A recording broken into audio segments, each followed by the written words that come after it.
afternoon, everyone. I'm pleased to welcome you to this seminar on where do we go from here, rising anti-Semitism and Jewish-Christian relations. I'm Professor Dan Joslyn-Siemiatkoski. I'm the Kraft Family Professor and Director of the Center of Christian Jewish Learning here at Boston College. And I'd like to welcome my panelists who are here with me. We have Dr. Rita George-Tvrtkovic, who's Professor of Theology at Benedictine University in Metro Chicago. We have Dr. Malka Simkovich, who's the Crown Ryan Chair of Jewish Studies and Director of the Catholic Jewish Studies Program at the Catholic Theological Union, also in Chicago. And we have Professor Glenn Dynner, Professor of Jewish Studies and the Director of the Center for Jewish Studies at Fairfield University. Professor Dynner is serving as our moderator, so I'm now going to hand things over to him. Hey, thanks so much, Dan. Actually, it's pronounced Diner. I know it doesn't make any sense phonetically. Just wanted to put that out there, but I really, really want to thank the Center for Christian Jewish Learning at Boston College just for acknowledging this recent rise in anti-Semitism. I think Jesuit institutions really have a special, crucial role to play here, not only given the legacy, of historical Catholic anti-Semitism, but also the historical kind of acknowledgement and sort of moving past that history of anti-Semitism and healing Jewish-Christian relations. I think Catholic leaders have been at the forefront, and for that, I think everybody's very appreciative.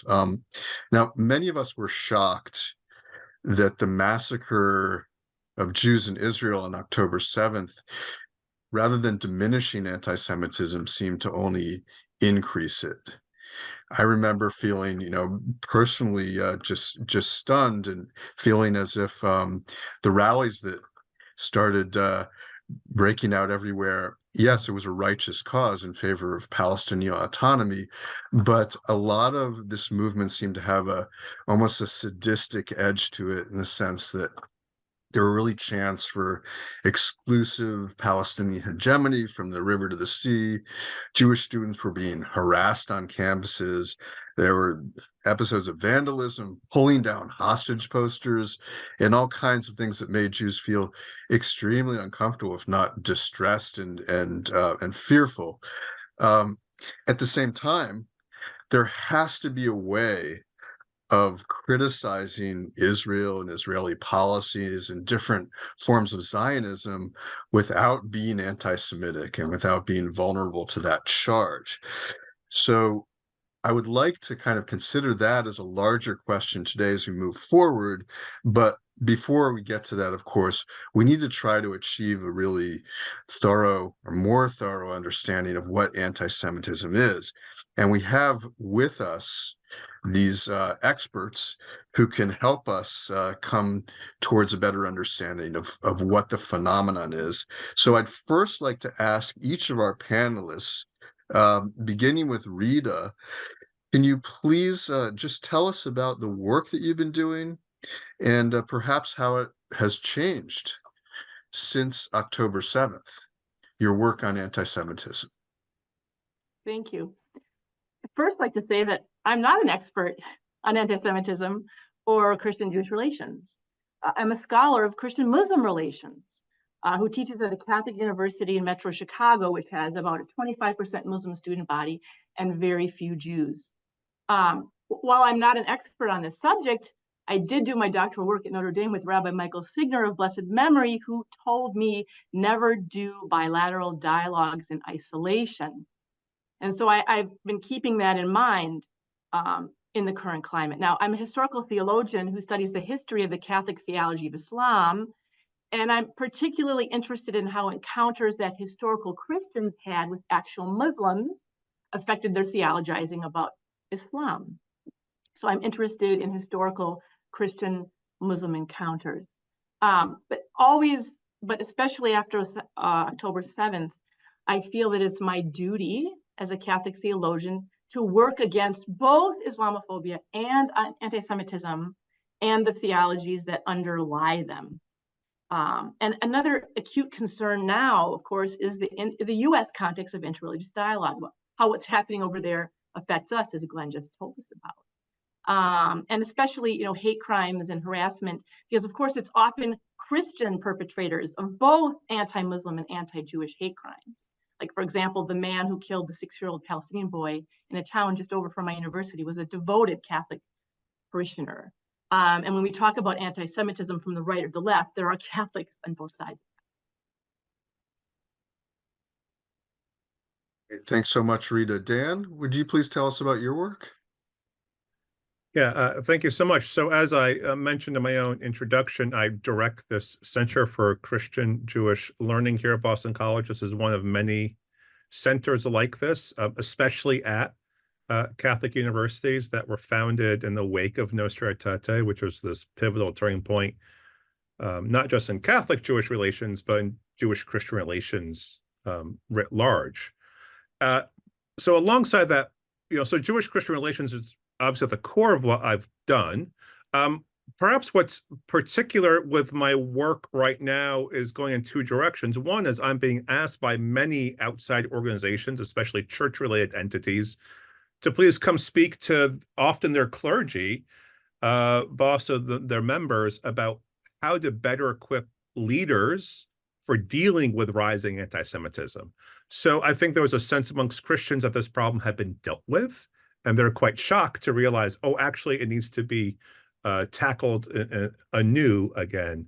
The second half of that is in teaching my students, especially my undergraduates, who are very aware and were aware prior to October 7th of the issue of Israel and Palestine, but with the rising climate of anti-Semitism and the events of October 7th are really hungry for good, substantial information that helps them have a framework in which to discern what is happening right now.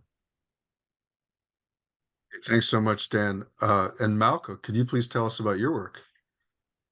Thank you. Thanks, Glenn. Thank you also to Dan, Camille, and everybody at Boston College for hosting us.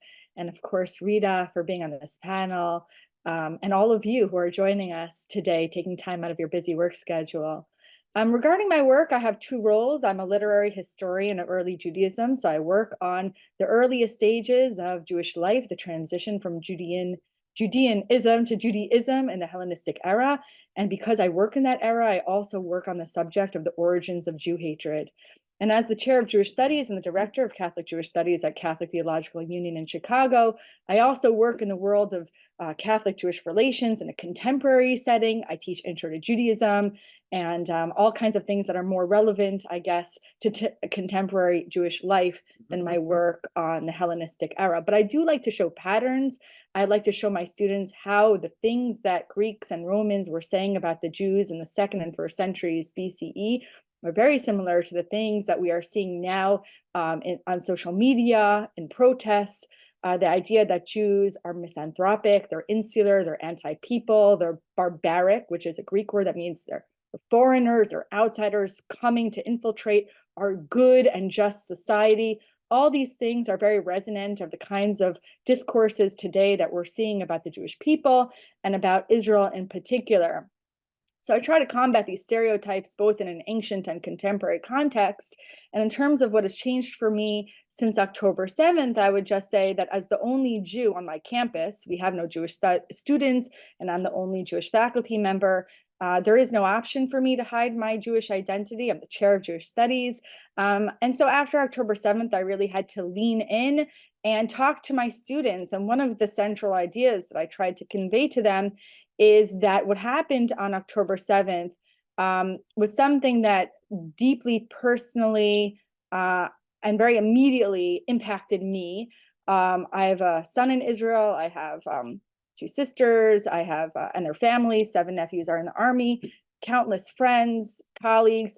And all of this is very typical of the experience of an American Jew. I'm not by any means unusual. I would say many or most American Jews have very personal connections to what is happening right now in Israel. So I felt that my job as a teacher of Jewish Studies at a Catholic graduate school was to show students, on the one hand, how many, many Jews in North America are feeling personally impacted by this war, and yet that there is a resistance on my part, and I think on the part of many Jews, to not be held collectively responsible for what is happening in Israel, even if we support the war as a just war. So this balance between being very connected to Israel, but also saying, hey, wait a second, you can't treat Jews as a collective who all represent the Israeli army or the Israeli government. That was a very important nuance that actually has not, I think, been intuitive to many of our dialogue partners.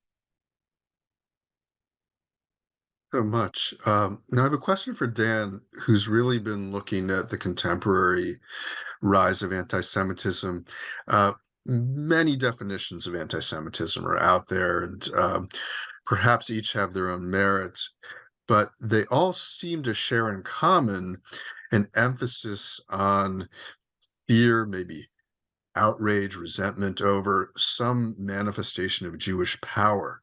And I'm just wondering what you in your studies have chosen to really emphasize as the most important feature of anti-Semitism as we work towards a definition. Thank you, Glenn. Anti-Semitism is one of those terms that is disputed, but also there's many commonalities, as Malka said.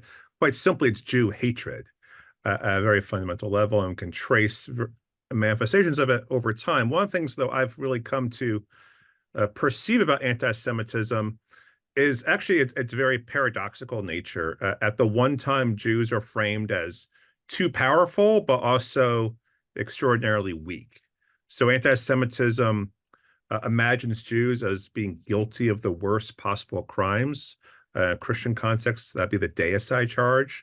The 2nd century bishop of Sardis, Melito, writes his famous liturgical text, the Peripascha, where he simply says, Jews murdered God when Jesus was crucified. Never mind the Romans. Blood libel charge that Jews have this insatiable thirst for Christian blood, and this notion that developed in the Middle Ages of Jews abducting children. And we see that trajectory of fear of child murder and abduction now manifesting QAnon, which has many anti-Semitic tropes embedded within it. But also Jews are weak in this anti-Semitic thinking, that they leech off of the vitality and energy of their host cultures. So the libels about being profiteers and moneylenders and their rootlessness, which now pops up in things like conspiracy theories about George Soros, or the cosmopolitan threat of cultural diversity, all have these kind of anti-Semitic tropes embedded within them. So anti-Semitism is a kind of paradoxical conspiracy thinking that emphasizes Jewish power and Jewish weakness almost in a simultaneous inversion constantly. This is also what allows it to be repackaged in multiple different kinds of cultural forms. And I think this is one of the things that caught especially Christians off guard with the new rise of anti-Semitism, is they thought they had dealt with anti-Semitism internally in their own tradition and didn't anticipate how those dynamics were just able to repackage themselves in other ways in our contemporary culture, especially through media like the internet. What I'd also just say then is, given the ways in which anti-Semitism has this kind of viral nature, I think teaching about anti-Semitism needs to be part of any kind of diversity training. Many Christian denominations, for instance, require anti-racism training to be licensed as a minister. Anti-Semitism ought to be included among that. Anti-Semitism is embedded in the Western tradition primarily by the ways in which Christianity allowed it to be fostered and developed. And so I think there's Christians should really never take their eye off the ball when it comes to anti-Semitism as a result. Wondering, Dan, when you teach this and you discuss it, do you come across a little bit of a problem that if Jews are being perceived as synonymous with privilege, how are you supposed to then sympathize with them? I mean, how have you sort of dealt with these kinds of issues as they arise in the classroom and other venues? Right. One of the things I try to remind students in a United States context is in some ways, the integration of Jews into American culture is one of the great success stories, and something that I think actually America should be praised for. But to remind them that that was not always the case in the United States, to remind them of the politics of passing, as it were, for Jews in the United States, and all that that carries forward with Judaism, and to remind them that if we simply look back across the Atlantic, it's much harder for Jews to be considered integral parts of the societies in which they live in. Jews are much more racialized and seen as other, even in contemporary European contexts. So our perception of privilege can exist, but then we also need to ask what needs to be entailed for Jews to truly be considered to belong somewhere, in the way in which anti-Semitism fuels that problem of belonging. Rita, I have a question about the historical resonances of anti-Semitism. Do you find that there are certain tropes and historical aspects that are suddenly re-emerging in the way that Malka alluded to in the case of sort of Greco-Roman times, Hellenistic times? Yeah, I'd like to build on a lot of what Dan was saying. Like, we thought, the theologians, that we have eradicated this problem, right? But I guess first I'd like to say, make this distinction that the church sometimes does between anti-Judaism and anti-Semitism. Of course, they're inextricably linked, but anti-Judaism as an ancient Christian theological bias against Judaism, the religion, is important because I think it highlights the deep theological and liturgical and iconographic roots of this thinking, which we still haven't eradicated from our tradition in the church, but also shows how difficult it is to eradicate in the wider culture that has absorbed it. So, for example, old ideas like the Jewish blood libel, which of course is theological in its roots and has been perpetuated in the liturgy, like the cult of Simon of Trent, has the potential indeed to be mapped onto current descriptions of the war in Gaza by those in the West who have perhaps been unknowingly shaped by their traditions. So my job as a professor is to help students become aware of kind of like structural anti-Judaism, maybe that's similar to structural racism, right, or implicit bias within the tradition and the culture, and how the church is slowly trying to extricate these ideas that, again, are in iconography and liturgy, and they're so difficult to, we're still working on changes in the liturgy and changes in, other things like that. It takes a long time. We have ecumenical officers working really hard on this, and it's been 60 years since Nostra Aetate, and we're still working on getting rid of it. Can you be more specific? How is it being mapped onto the current conflict in Gaza, would you say?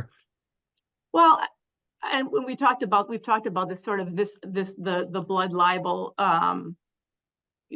descriptions of the war in Gaza, graphic descriptions, and again, this can be used or repackaged to incite this, look at what the Jews are doing to these innocent babies, just like what the Jews did to this poor innocent Simon of Trent. There's a famous image that I could show us the image of that, but I don't know if we want to go there. So maybe we want to give the other panelists a chance to also respond to it. Let's see. Does anybody have anything else to say about either historical aspects of anti-Semitism, like the blood libel, or perhaps even supersessionism is having a bearing on what's going on today?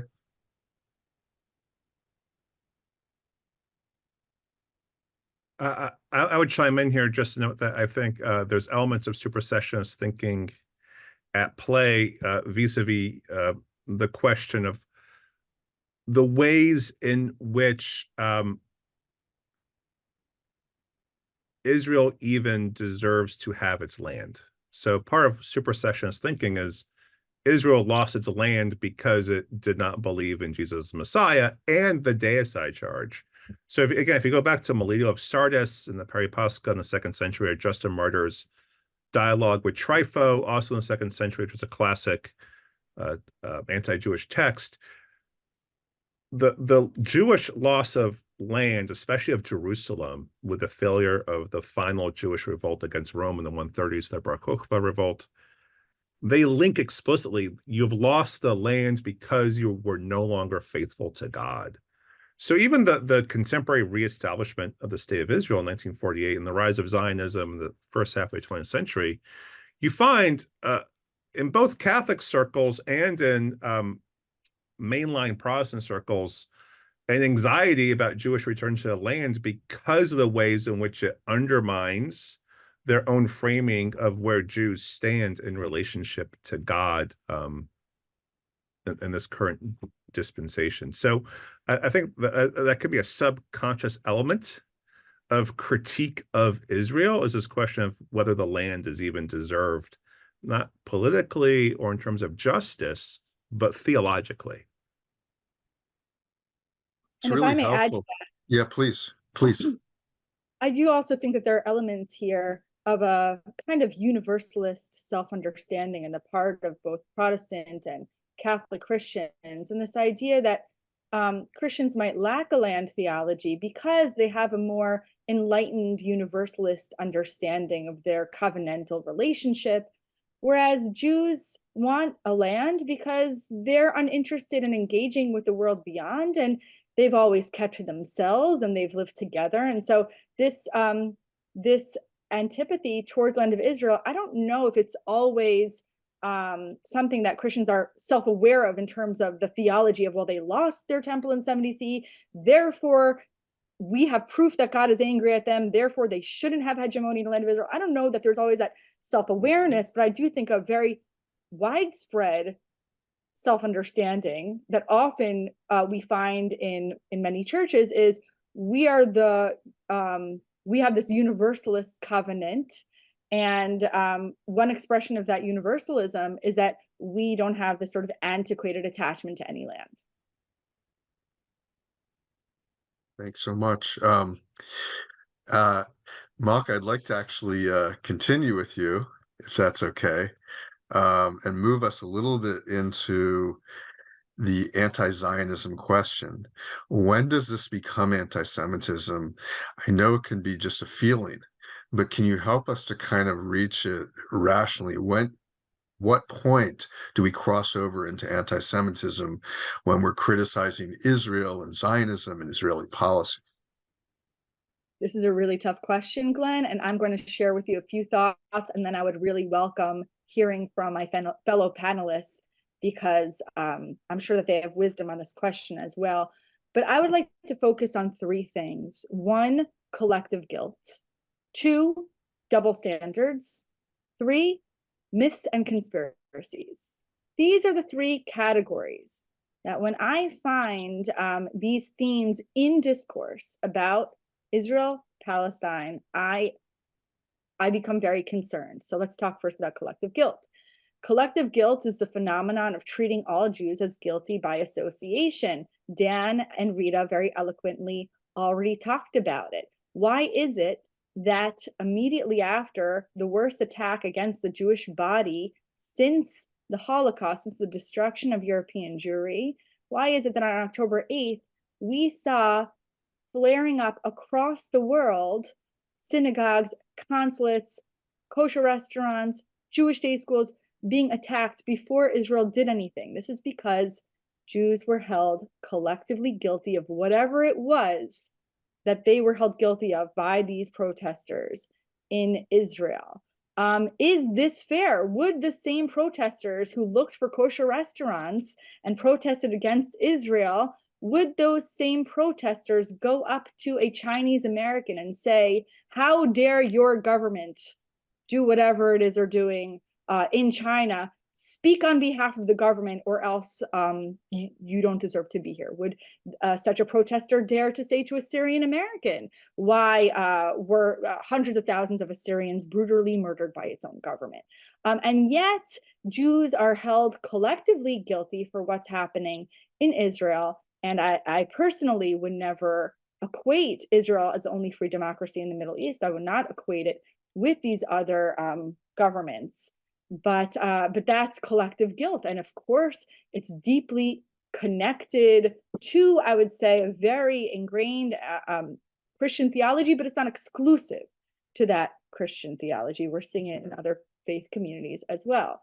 Now I'd like to talk about double standards, which is a very hard thing to talk about because it's almost impossible to quantify, to measure.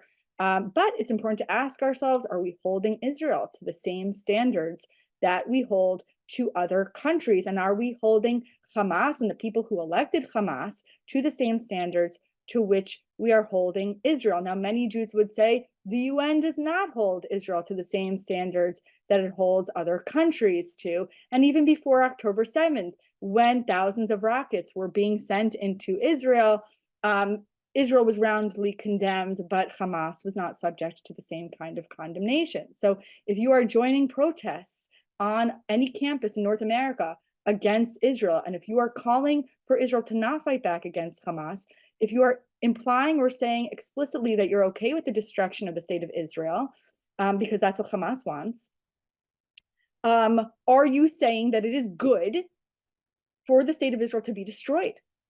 Are you saying that Jews should be stateless? Are you saying that Jews, unlike every other religious community and nation, people, race, whatever you want to call them, don't call them a race, but are you saying that Jews are not entitled to a state, even though as a historian, I will tell you, this is not an opinion, it's a fact. There are facts, and this is one. The historic homeland of the Jewish people is the land of Israel. The reality is, and we have to contend with the reality, is that Israel is a thriving country. It exists. It has 9 million people in it, including 2 million Arab Israelis. You can either accept that reality and try to find realistic solutions, or you can call for the destruction of the state of Israel. In doing so, are you holding Israel to double standards? And third, myths and conspiracies. And this is something that Dan and Rita have already talked about. In expressing your expectations for Israel, and of course we can criticize the Israeli government and yearn for the welfare and safety of the many, many innocent lives in Gaza. But in expressing your expectations of Israel, are you playing into ancient tropes that demonize the Jewish people and treat them as bloodthirsty, vengeful, and demonic? And of course, this plays into the question of the war. Is this a war of vengeance? Or is this a war that is a just war that aims to disarm Hamas and retrieve the stolen children? And so, for example, I recently saw a cartoon of Netanyahu eating a Palestinian baby. This was all over Twitter. You might have seen it. This clearly plays into the idea that Jews are demonic and bloodthirsty. If you are accusing Israel of poisoning the water sources to Gaza, if you are accusing Israel of gleefully targeting and murdering Palestinian babies for fun, these are the same myths that medieval peasants believed when they also said the earth is flat. So not to be too harsh, but we have to discern between what is a myth and what is a verified fact. And so I think it's three things. I think it's collective guilt, I think it's double standards, and I think it's conspiracies. Okay, thanks so much, Malka. I'm also interested, Dan, maybe you can start us off with how are Christians receiving all of this? I think many Christians are probably a little bit bewildered by what's going on. It's not necessarily directly, their fight. This is between Jews and Muslims. Have you found a rise in anti-Semitism, or have you found quite the opposite, a sympathy towards Jews at a time like this? How would you say Christians have been responded and perhaps should be responding? Yeah, it's sort of a complex question. There's a couple of different elements to it, because I think one is kind of the immediate post-October 7th event. And then we can look at maybe the first month or so of the war and then where we are now. I think we've been in a couple of different phases. I think right after October 7th, I remember waking up that Saturday morning, and getting the news, mostly because of my own Jewish contacts in Israel, who weren't observing Shabbat. But I think it took Christians a couple of days to figure out what was happening, just as a lot of the Western news media, it took them a couple of days to catch up to what was happening. As a result, like the initial response that I observed was Christians being aware that something bad had happened, but not being aware of the scale of it. And that led to a slow institutional response by most denominational leaders.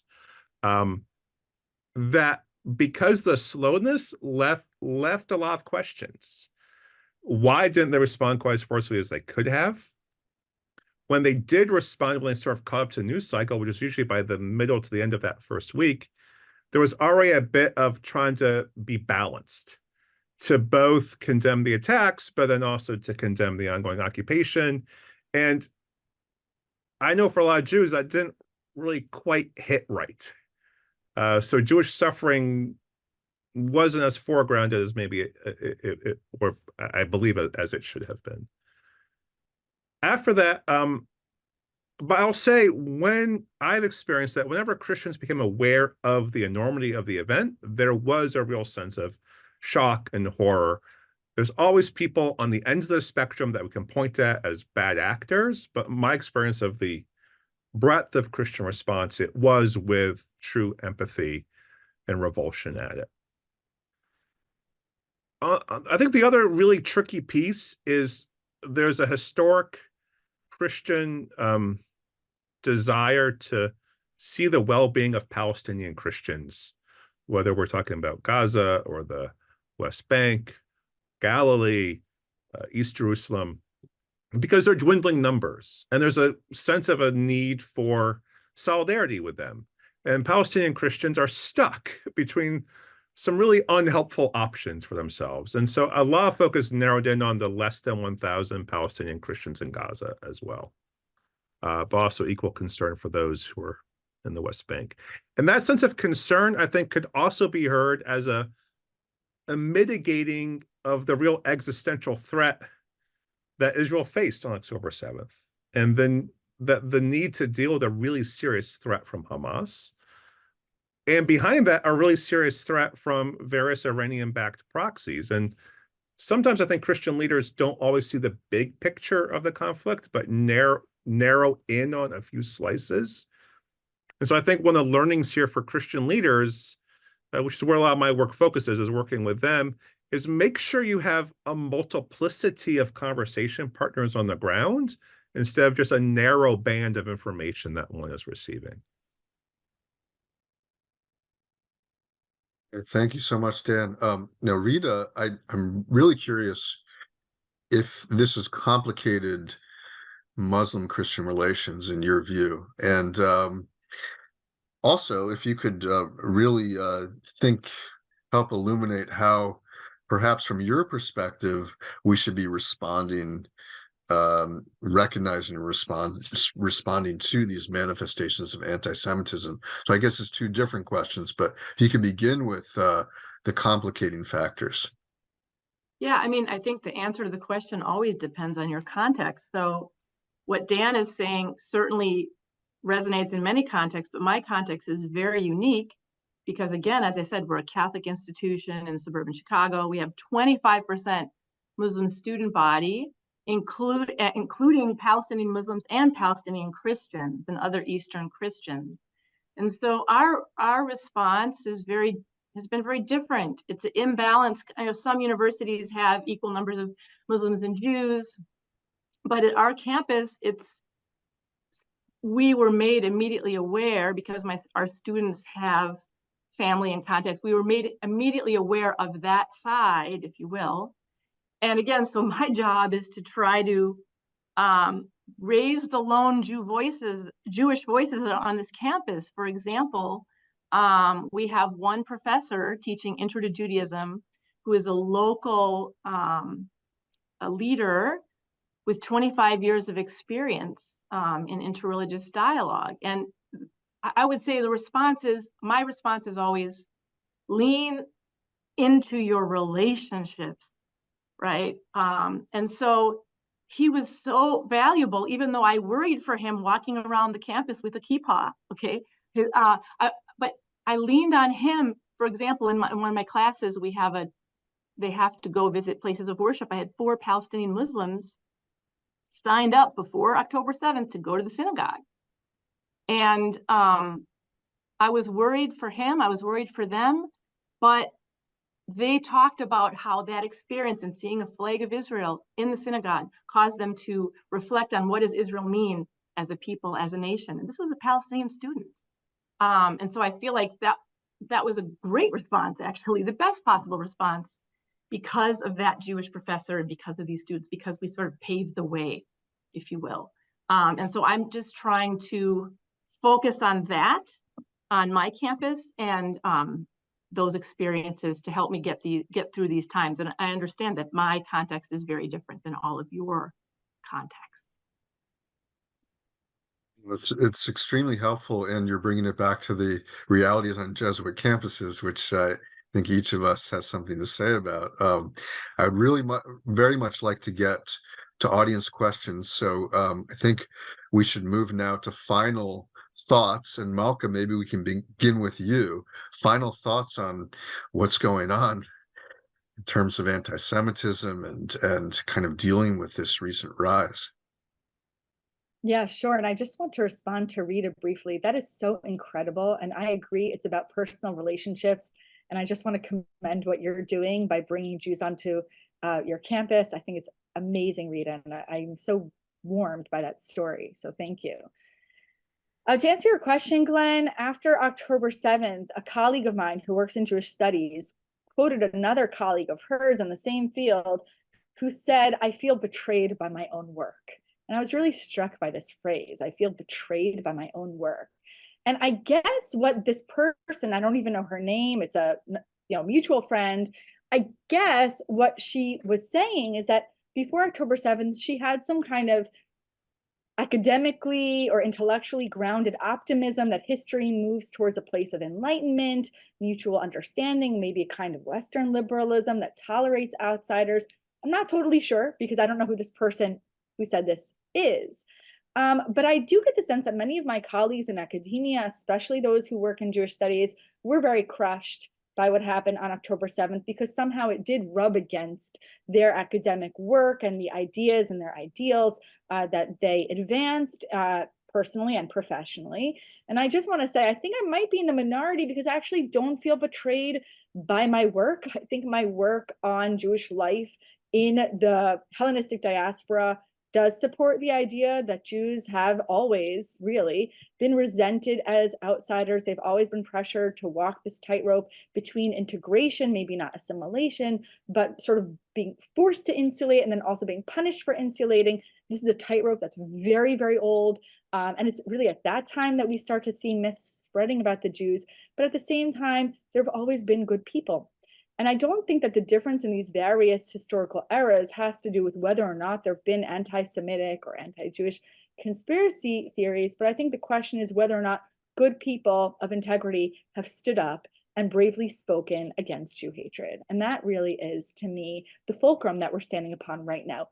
Who's going to stand up? What can we do? And so I want to suggest a couple things very briefly. The first thing is learn history. I cannot believe what my students, and I love them so much, but many of them don't know the history of Israel, of the state of Israel, of Zionism, and also of Palestinian life in the region. They just don't understand the complexity of it. They don't understand. Okay, I'm going to stop talking about CTU students. I think many of my friends and me as well, outside my own immediate field, we just don't, as a society, know enough. And we have to be humble about what we don't know. At the same time, not everything is complex. So I don't like it when we say, well, we need context, or well, we need to understand that everything is so complex that I could never make any kind of moral judgment.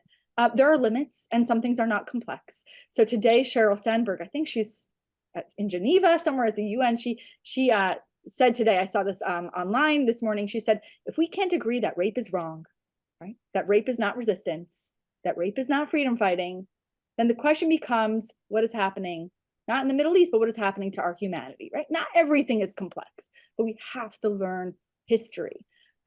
We have to learn how to take in information critically. We're living in an age of so much information. My 16-year-old, she's on, I hope she's not on TikTok. She's not supposed to be. But every time she's scrolling down her phone on Instagram or whatever it is, it's so much information. We've democratized the spread of information.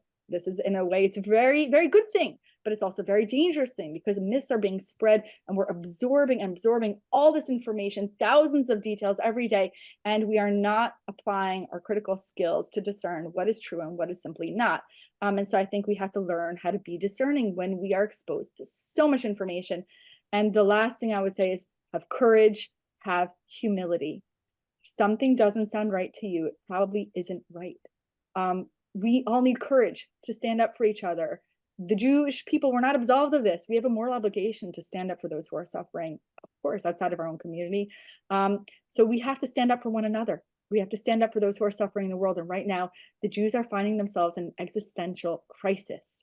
We need friends, and we're looking for people who will publicly take a stand on behalf of the Jewish right to, you can argue about whether the war is a just war or not a just war, but there's extraordinary anti-Semitism happening throughout the world, and we're looking for courageous people, and we need people to stand up for one another. And finally, humility. Not everyone has to have an equally strong opinion. Some people can have a humble opinion or a tentative opinion. I do think that if you don't have a personal stake in the war, then maybe to assert an opinion as if it's absolutely the authoritative one might be a mistake. Again, I am hearing Jewish people saying, without Israel, I have nowhere to go. For Jews, again, this is an existential moment. So for those on both sides of the conflict who have an existential stake in the crisis, we need to make space for them. So have courage and have humility. Thank you. So much. Dan, with courage and humility, could you offer some final closing words? Yeah, right. Thank you. I really appreciate all the perspectives Malka just shared with us. Those were all well taken. I think from my stance of directing a Center for Christian Jewish Learning, I'm reflecting on the fact that we've had so many successes in this work in the 75 years plus since the Declaration Nostra Aetate that really reset how we do this work between Jews and Christians. We've done a lot of good internal work between Jews and Christians have done a lot of good internal work in so many different fields of liturgy and biblical studies and theology, et cetera, et cetera. So that by and large, the population in the pews, so to speak, knows that anti-Semitism is wrong or knows to ask questions. But I'm concerned about how that with that work done, we haven't really thought about how to keep alive a way of addressing the public square, of how to speak not just inwardly to our educational institutions, our church structures, but outwardly to the public square, to help raise the alarm about anti-Semitism, to show how what seemingly secular manifestations of anti-Semitism are of concern or fall within the orbit of Christian concerns about anti-Semitism or anti-Judaism. So I think this is a moment not just to deal with the suffering that's happening on the ground, but to ask, what do we need to do next to ensure that we can stem the tide of rising anti-Semitism? So thank you. Stan, Rita, some final words? Yeah. So what can I do as a Catholic theologian and professor? I'm really trying to pay attention to the rules, setting up the rules of dialogue in my classroom. From day one, explicitly fostering a place of trust. All professors, for those of you who are professors here, right, you have to do this groundwork from day one to set the stage. I mean, Dan was talking about the public square, but I think my classroom is another space for that. And I would say that also that my teaching and thinking right now is really informed, and I encourage my students to do this too, by listening to both Muslims and Jews at this moment, and to hold what I'm hearing from both of them together. Okay, Jewish colleagues who are concerned about hate crimes and talk about October 7th as this traumatic moment, and Muslim colleagues who say things are worse for Muslims in the US now than post 9/11, and Muslim students worried about family in Palestine or worried about speaking out, right? So I, as someone who does Christian-Muslim relations, but who also cares about Christian-Jewish relations, I have to sit with that tension of what I'm hearing. And I'll just end with trying to follow the lead of a dear Muslim colleague of mine who works against anti-Semitism, who after October 7th, she channeled Johnny Cash when she said, "Walk the line with me." And I'm really trying to take that to heart as I listen to both my Jewish and Muslim colleagues and try to fight against both anti-Semitism and Islamophobia. Thank you so much. I think we can turn to audience questions now. There's an interesting question about liberation theology, which you could sum up as the tendency to side with or fight for the underdog, fight for the marginalized. And Dan, I'm curious, perhaps you could take this first. How do clergy especially deal with the imperatives of liberation theology when Jews are involved, who are this timeless quintessential victim? You know, how has this liberation theology played out in the current Jewish Muslim conflict that we're seeing? So I have a lot of thoughts on this. So let me frame it this way. I understand liberation theology to be a mode of standing in solidarity with those who are marginalized and oppressed. Clark Williamson, who was a Disciples of Christ theologian of Jewish-Christian relations, wrote in one of his books, A Guest in the House of Israel, that the work of undoing supersessionism and addressing anti-Semitism stands alongside of these other kinds of liberative theologies. And so I think one of the really important things to do is to not engage in any of our work, I think, as Rita was saying so eloquently, to not make it a non-zero-sum game, to not say, if I stand with you, I can't stand with you. So I think that's a very important framing.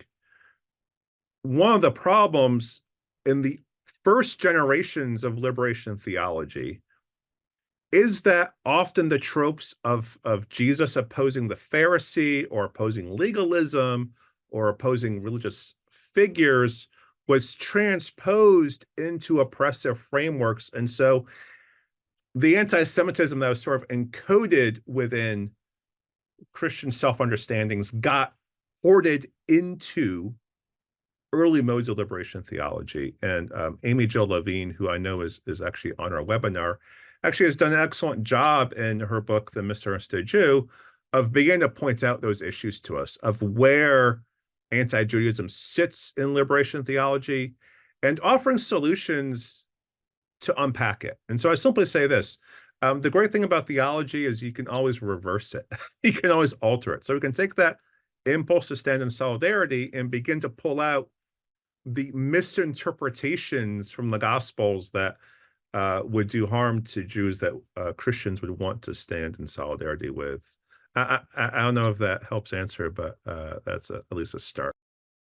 So it's a real help. I'm wondering this, you talk about supersessionism, and there's another question about that too, the sense that this should be abolished. I don't know. If you don't think that your particular religious path is the correct path and maybe the superior one, then how are you going to justify it? Maybe supersessionism isn't something that you can get rid of if you if you're a Christian. In the same way that it's very difficult for Jews to abandon this notion of chosenness, which also, lends a certain pride and stronger identification to Judaism.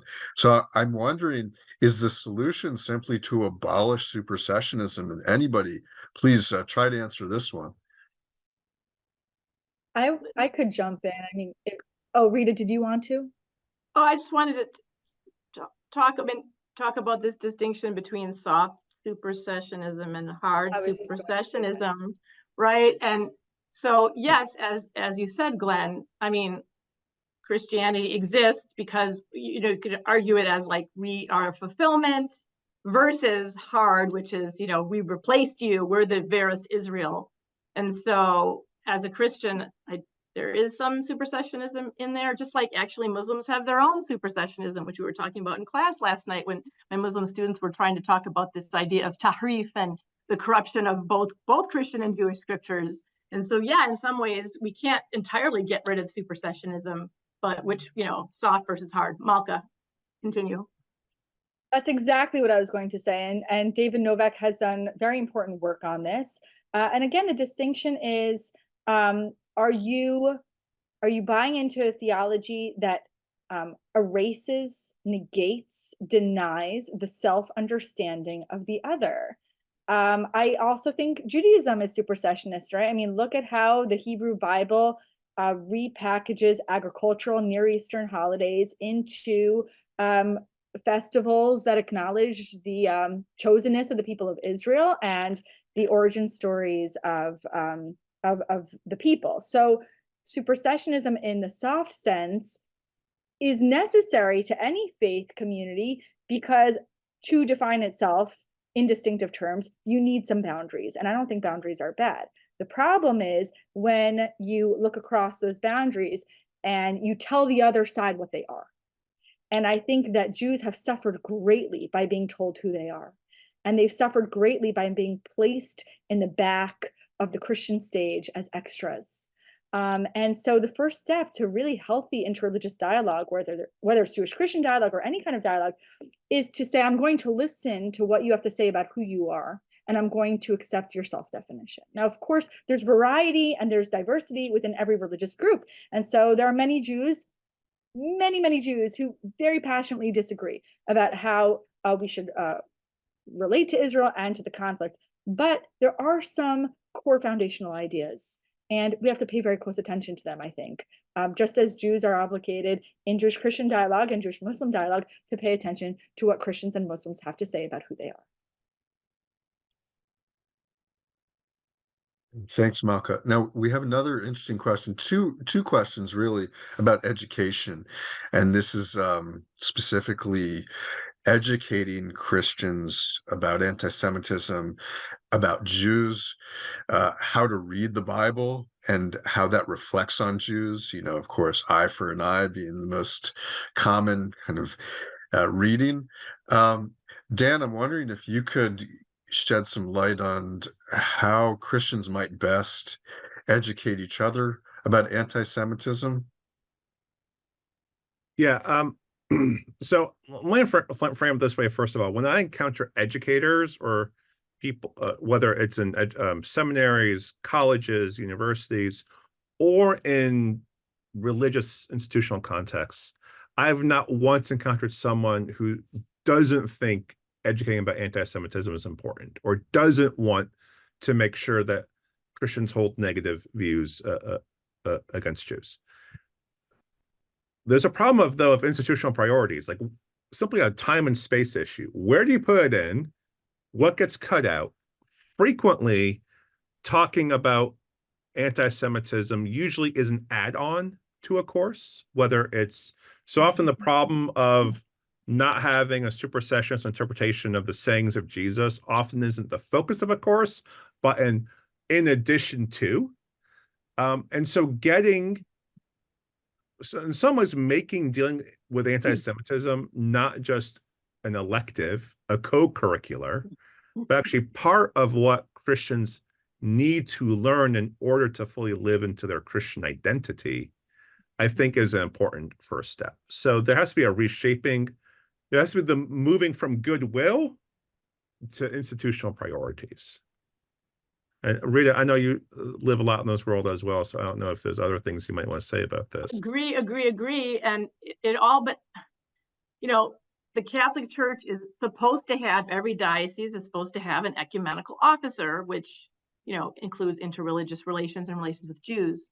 But we all know budget cuts, this and that. Some dioceses have, you know, one priest that has like 5 jobs. It's not his priority. So it really is across the board. Like at Mundelein Seminary here in Chicago, there is a required class in ecumenical and interreligious dialogue because some people have, you know, with power have promoted it. But the question is, how do you make that a standard for all seminarians? Like you said, Dan, not as this optional thing, but it's integral to what we do.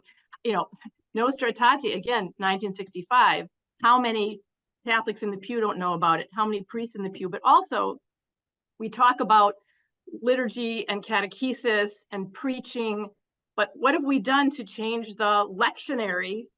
Again, talking about structural anti-Judaism, we have to talk about the structures. And if it's not a priority with the bishops to change the lectionary, then, you know, it's not going to happen. So we're working, and again, shout out to the ecumenical officers. They're doing their work, but it's tough work and slow. As a follow-up, is there a problem with viewing this through the lens of this conflict in Gaza through the lens of Jewish-Muslim relations and conflicts? I mean, seems like it's much more. It's even been racialized, which I think is probably a misreading, because many Israelis are Jews of color. But I'm wondering, what are there problems with that approach, or is that correct approach? Should this be seen as a kind of a religious conflict? I would love to hear from Rita first on this, if that's okay. Because Sure, I I don't think know you if have a certain expertise around Islam that's useful to have here. Sure. I mean, I don't think it's useful to look at it as a religious issue because, again, don't forget the Palestinian Christians. And I think that it has come down to more of, quote, the racial question when we're talking about issues of settler colonialism, et cetera. And so the sides have been set. But again, if people they don't know the history. And so oftentimes when people talk about the history of the Middle East, it's 100 years. And so for me as a medievalist, and for Malka, who does earlier, like, let's look at the history, the rich history and the complications here. So I think it's not useful to look at it as a Muslim-Jewish conflict because you're missing a lot of the nuance. I think that's all I'll say about it. I'm interested to see what you both have to say.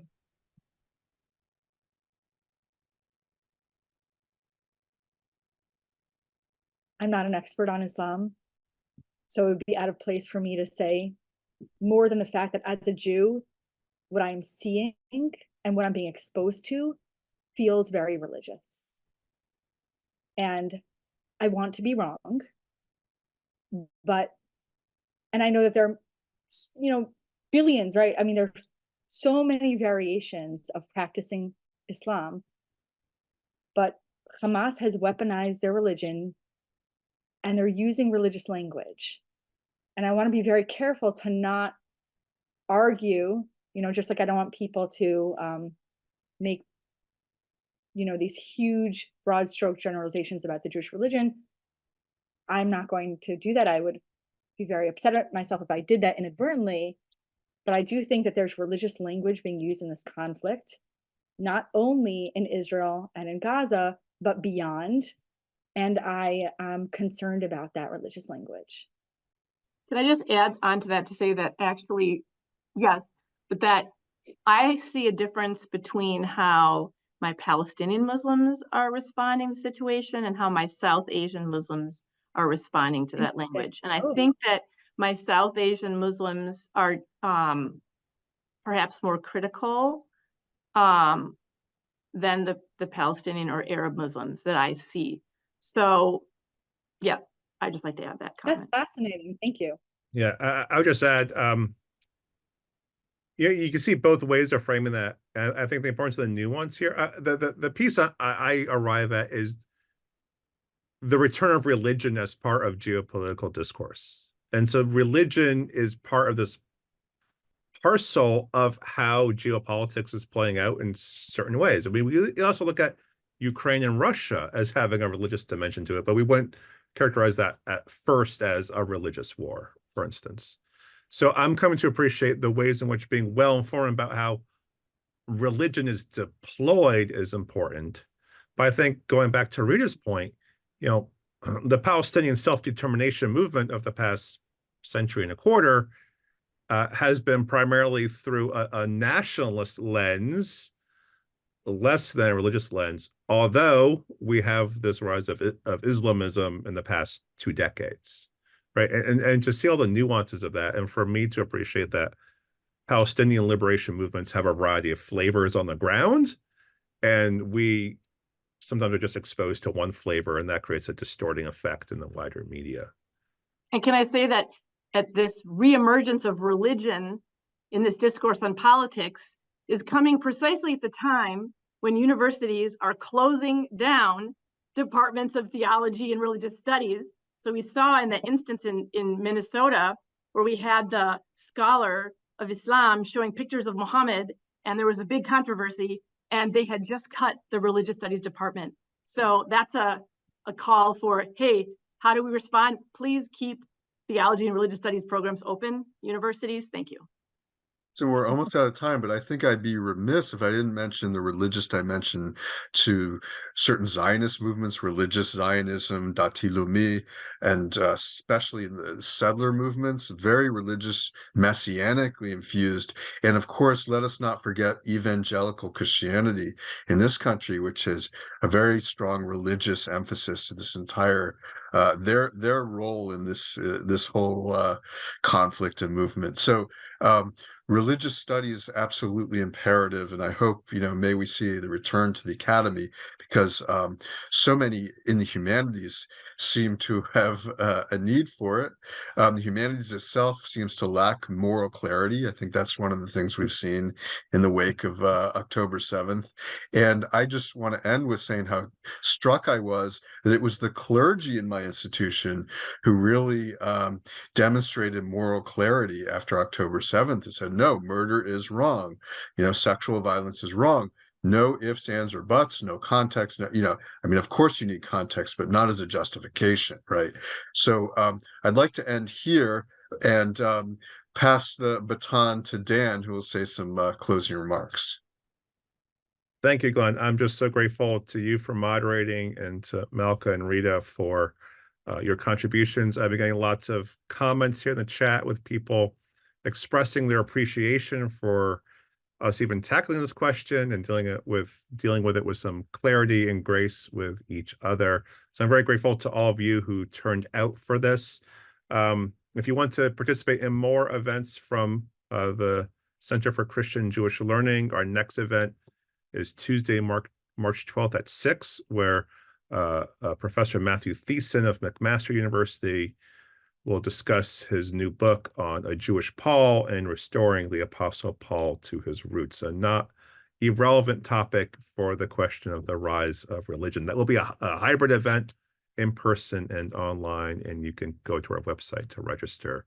So I thank you all for being part of this, and may we find peace soon. Thank you and goodbye.